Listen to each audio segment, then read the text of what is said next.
How's it, everybody? Hello, Hawaii, Ohana. Look where I am. Beach. So this is near where I live. That's Enoshima, it's called. I actually went into this water. Yeah, black sand. I see it. And I did get stung by some jellyfish yesterday because usually in Japan, the jellyfish season starts at end of August. And yesterday was like middle of September. But you know, us from Hawaii, we see the water, we're gonna go in. So I live near over here. And I mean, if I touch that water, it's even close to like possibly jumping in, I will jump in. Because the ocean is my healing place. I love the ocean. And today I want to tell you a little bit about cars and a little bit more about Jarman. Because I think many of you know that I just passed the Japanese driver's license test. In Hawaii, yeah, I took it. I took the driver's lesson at Mililani High School with my buds when we were in like junior, senior year or something, like over the summer, yeah. Oh, that was so fun.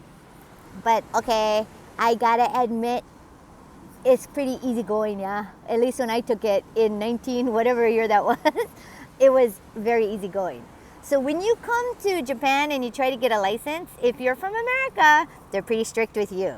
They're not gonna let you just go in there and, you know, get your license. You have to take all the tests and whatever. So I don't like to fail tests because I always lose all my confidence. So I figure, okay, well, if I wanna drive in Japan, and I had my Hawaii license and I could have just switched it over, but it takes a long time and it's difficult. So I thought, you know what? I'm just gonna do something hardly anybody else does. I'm gonna go through the whole Japanese drivers training program, schools. They have special schools here. So I just did that and I got my license, I think 2 weeks ago, and I'm getting ready to start driving over here and I wanna show you guys. And I'm really excited about it. And it made me really think about like driving and cars, what kind of car I want. Over here, you know, they don't really have the used car situation like we did in Hawaii. My dad loves cars too. So when we were little, we would have all different kind of cars because obviously, I mean, I would take the bus. I would take the bus whenever I could. But my dad was working in Kalihi. We were living either in Pro Ridge or we also lived over there, Red Hill, yeah? So we would need a car to get around. And I remember, so my dad's dad was involved in the Ford Motor Company, okay? They had some big dealership relationship in, I don't remember, I think it was in Oklahoma. Anyway, so we'd always get like Ford station wagons and stuff. You guys remember that? We had a really old, like we used it into the ground station wagon. It was the kind that had that long door on the back that you open up. Not a hatchback, no. You had to like roll down the window in the back and then from the outside or the inside there was a lever and you move it and it opens like a door. I don't even know how to describe that, but that's what we had. And we used it and we used it and we used it and we used it. We used it till the whole back was like all rusted out and there was a hole in the floor, on the floor of the car. So we would be like, oh, Mom, Joy's ball just fell down the hole, or Mom, I just dropped my brush down the hole in the car, and it'd be gone because they're on the freeway, right? So we had that, and then my dad would like paint it all different kind of colors. And one time, I mean, it's kind of strict, but my dad sort of got mad with the commercialization of Christmas because he's a pastor, right? And I mean, now I think about it, yeah, I agree, but it was kind of a, you know, interesting way to express your feeling. He drew a picture of, he like painted on the back of our car, Santa Claus. Like, this is really harsh, but Santa Claus on the cross, like Jesus. And it said, Santa Claus died for your sins. So basically he was saying, we shouldn't be focused so much on Santa Claus. We should be focused on the real reason for Christmas. Like, what is it that we're celebrating? I didn't understand how harsh it was, but people, you know, would like drive by and honk and stuff and like thumbs down or thumbs up and things like that. So I guess my dad was pretty radical right from the beginning, yeah? I'm proud of him. And another radical thing that he did, which I really appreciated, was I told you guys, yeah, we didn't have any money because pastors don't make much money, and we got all of our clothes from Goodwill, and yeah, it's fine. I mean, I never felt any lack of anything. The only time I ever felt lack is like when my friends would talk about they go shopping with their mom. And I think maybe once or twice when I was in intermediate or high school, I went shopping with my mom. And when they went shopping with their mom, it was sort of like to buy stuff, you know, buy lots of clothes for them. Maybe their new wardrobe for their school year or something. I don't remember really doing that. I would go shopping with my mom, and we would, if we found something like cheap and good, I might get it, but it wasn't like purposely shopping for new clothes. No, I don't remember that. I think that was the only time I ever felt lacking. Or when other people had clonks. Anybody remember that? Clonks? Or other kids got the culotte pants. Or remember when we had those like feather earrings that were super popular, or like a feather necklace and stuff? Puka shells, we had that because my mom took us to Sunset Beach, and we would all like look for puka shells and make puka shell necklaces. I actually wish I still had one because those are cool.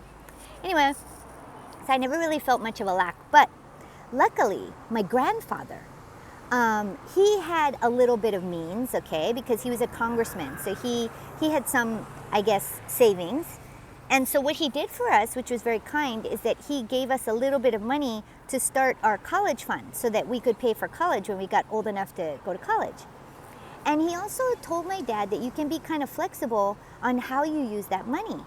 And I really tried to copy that as a parent later on, because I thought my dad was really good, because he felt like money was a good learning experience.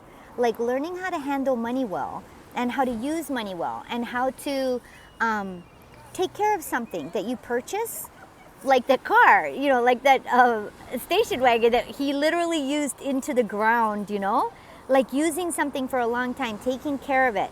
So he, when I was a senior, he said, maximum budget $5,000, which is a lot, right? Maximum budget $5,000, you can find a used car for yourself, because I had my license, right? I just got my license, Mill Line High School. And he's like, you can use that money and we'll go find you a used car. And then the only catch is that you have to sell it for the same amount or more in 1 year before you go to college. Okay, you know, little high schooler like me was like, yeah, I'll do that, I'll do that. Now that I think about it, that's a pretty hard, you know, rule. That it's a used car that you have to sell, you be able to resell for the same amount or more a year later, which is not always the easiest thing to do. So he was like, you got to be really careful with it. You have to take good care of it. You have to check oil. You have to go to gasoline, check the tires, go to the gas station, all that kind of stuff, yeah? So I did it. We went and we found a 1967 Mustang Ghia, it's called. Not the Carmen Ghia. That was my sister later on. But Mustang Ghia, sapphire blue with a white hardtop. It wasn't a convertible. It was a Mustang. It was V8. I don't know how we found it. We found it in Waipio or something. It was a grandma who owned it, and they hardly ever drove it. So I think it was 1967, and that would have been 1987. So 67, 87. That's 20 years later. And it had very low miles on it. And my dad was like, oh my gosh, we found, like, this is a treasure that we found. So totally bought it. I think we were able to sort of, you know, he let me do it. I tried, ask for a little bit lower price, because I think they were asking for more in the newspaper. And I got them down to $5,000, and I bought it. And I got insurance, and I had my Autobaito, which is a part-time job. I was cleaning rooms at Milani High School, you know, doing the room cleaning. Actually, my boyfriend at the time did a lot of the room cleaning for me, but yeah, that was my part-time job. And I think also, if I'm not mistaken, I might have taught aerobics at that time. I don't remember. That might have been later on. But I always had part-time jobs, and I really enjoyed that. So I had a little bit of money coming in, and that's how I paid my insurance and my gas. And for a year, I got to enjoy this most amazing car. And then I went through the whole process of trying to sell it, and I was able to sell it for, I think, just a little bit above the same that I had bought it for. And that year of taking care of something that's very expensive for me and requires a lot of attention really taught me a lot about, you know, management. So Dad, thank you for that. And I still remember that bright blue color of that car, and I look for it. I wish I could find it. You know, that was a really great memory, and I think a lot of you guys actually rode in that car with me. It had white interior. Does anyone remember that? Anyway, good old memories, huh? So if you have any kids, right?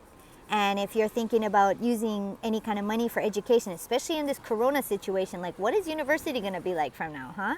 So maybe if you want to use it in a fresh way, invest in something that they need to take care of and give them the rule that they got to sell it again in a year or 2 years or whatever for the same price. And that's a good challenge. So anyway, Jarman, that was really cool what you did. And like to say goodbye to all you guys, all my Ohana in Hawaii from the shores. Oh yeah, there you guys, you are on the other side of that, at that horizon. So I'm right across from you guys right now, yeah? So aloha, and praying for you and thinking about you in these difficult times, but we can do it. We're gonna get through this, okay? So think positive and think how this is changing us in a good way, all right? So talk to you later. Bye-bye, aloha.